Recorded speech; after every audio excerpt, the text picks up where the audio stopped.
In 1830, a young man sat down to write a book that he believed would change the world. He had talent, education, ambition, and enough confidence to believe his ideas mattered, but the book was never finished. Years passed, then decades.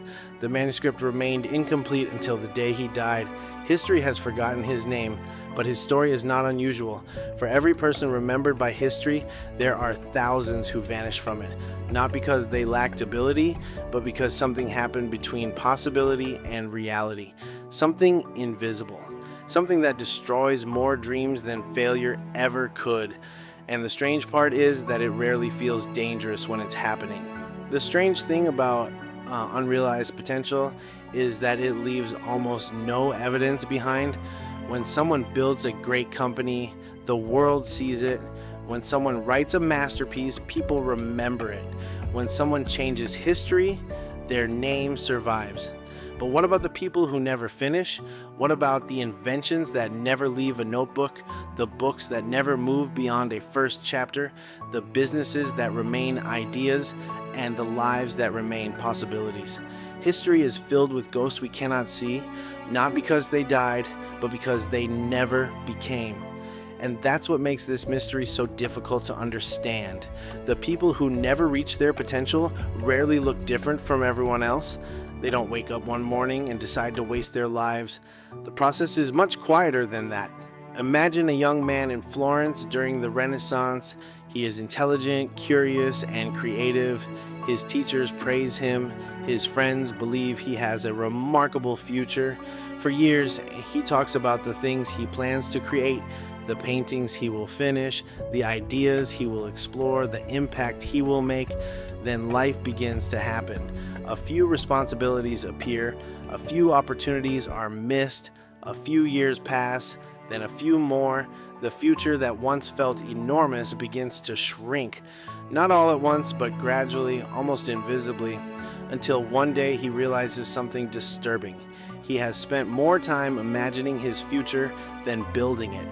This story has repeated itself millions of times across continents, centuries, and cultures. Different people, different dreams, the same outcome, which raises an uncomfortable question. If so many people possess talent and ambition, why does this pattern keep repeating? At first, most people blame motivation. They assume successful people simply have more of it, more drive, more energy, more discipline, but that explanation falls apart surprisingly quickly because motivation is one of the least reliable forces in human life. Every January, millions of people feel motivated. They make plans, set goals, and promise themselves that this year will be different. For a few weeks, it often is. Then the excitement fades, the energy disappears, life becomes busy again, and the future that felt so close begins drifting away. The problem is not that motivation disappears. The problem is that people expect it to stay.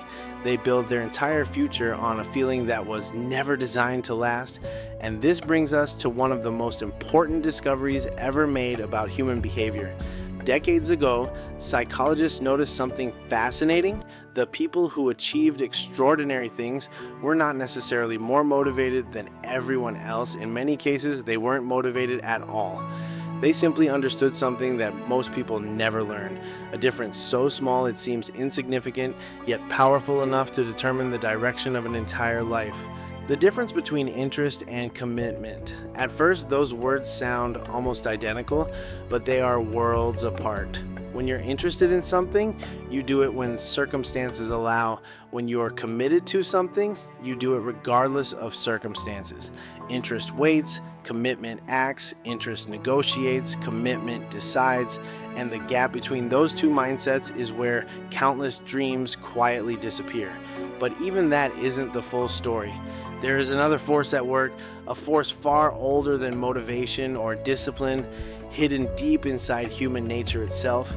Once you understand it, you'll begin to see why so many intelligent, capable people spend their entire lives moving in circles. For thousands of years, survival was simple, not easy, but simple. You woke up, solved problems, found food, avoided danger, and protected the people you cared about. Every day presented a challenge that demanded action. There was very little room for hesitation because hesitation had consequences. Human beings evolved in a world where action was rewarded and inaction was punished. Then the world changed faster than the human brain. Today, most dangers are psychological, yet our brains still operate using ancient rules. This creates a conflict between what helps us survive and what helps us grow. Your brain's primary objective isn't success, happiness, or fulfillment, it's safety. The brain doesn't care whether you become extraordinary, it cares whether you stay alive. From its perspective, the unknown is dangerous. This is why resistance appears whenever people try to change their lives. A person decides to start a business and doubts appear. A person wants to write a book and distractions multiply. Most assume this resistance means they're on the wrong path, but often the opposite is true. Resistance is frequently a sign that you've reached the edge of the familiar, and the brain hates the edge of the familiar because beyond it lies uncertainty. Imagine two roads. The first is predictable, the second is unknown. The brain prefers the familiar road, even if it leads somewhere mediocre, because certainty feels safer than possibility. And this is where one of the greatest tragedies of human potential begins. People mistake familiarity for destiny. The shy person remains silent. The dreamer never starts. The talented creator never publishes. Not because they lack ability, but because the familiar version of themselves feels safer. History is filled with examples of this, even among geniuses. Franz Kafka published very little during his lifetime and asked a friend to burn many of his manuscripts before his death.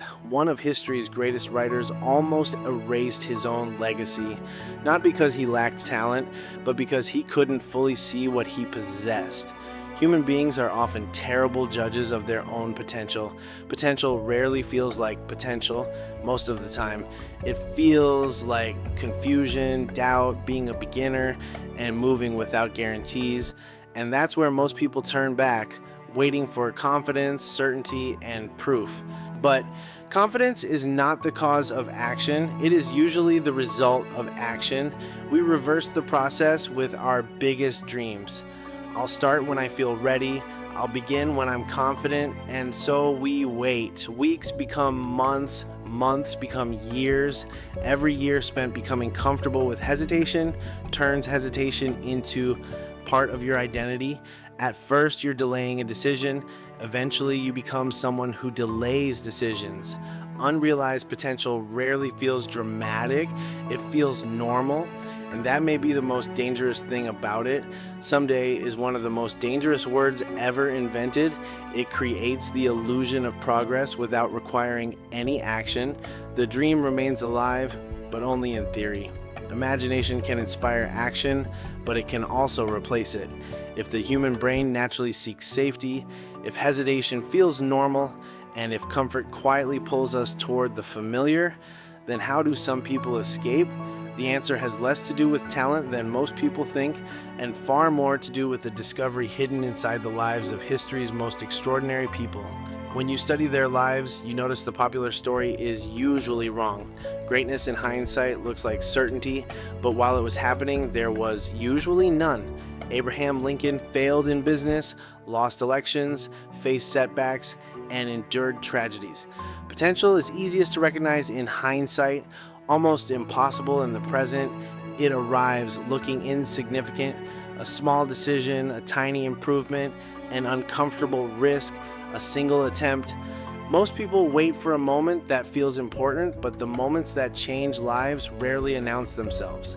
The world is governed by compounding, the principle that tiny gains produce enormous results over time.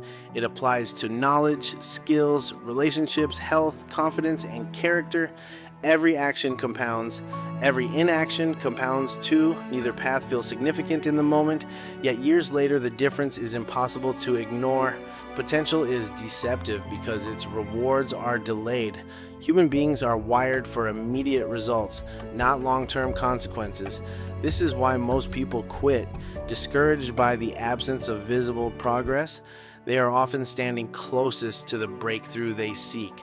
The people who fulfill their potential are not necessarily the most talented. They are often the ones who stay in the game the longest, continuing after excitement, recognition, and certainty disappear. Action creates information, waiting creates nothing.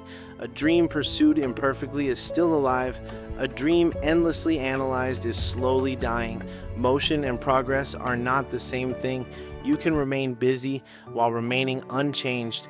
The realization that separates unrealized potential from realized potential is this quiet question that follows every human being.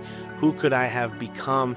Not who others expect, but who I could have become if I had fully stepped into my potential. You can never fully measure unrealized potential or meet the version of yourself that existed only as a possibility. That version remains hidden, like a road not taken, a story never written, a life never lived. Unrealized potential often leaves harder questions than failure itself. What if? What could have happened? A wasted life is rarely wasted in a day. It is surrendered inch by inch, excuse by excuse, delay by delay, until a smaller version of yourself begins to feel normal. A cage occupied long enough begins to feel like home. But the opposite process is also true. People adapt to courage, growth, and challenge. What once seemed impossible slowly becomes part of who they are. Realized potential is the result of repeated acts of becoming slightly better, wiser, and stronger year after year until you can barely recognize who you used to be. Potential is not something you possess like a hidden treasure. It is something you build through choices, effort, persistence, and action. The people who fulfill it keep answering the same question life asks every day. Will you move forward or will you wait?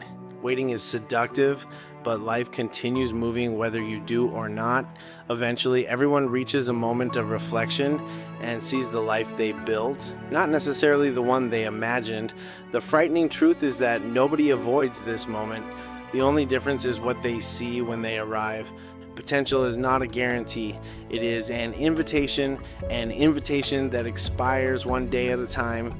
The world is filled with forgotten possibilities, unwritten books, unstarted businesses, unexplored ideas, unfulfilled lives. Potential is lost whenever possibility is traded for comfort, whenever action is replaced with waiting, whenever the future becomes a place we plan to visit instead of a place we are actively building. The more important question is not whether you have potential, but whether the person you could become is getting closer each day or slowly fading into the distance. Somewhere in the future, a version of you is waiting. The question is whether you'll ever meet them. If this story touches your heart, don't forget to like and subscribe the channel.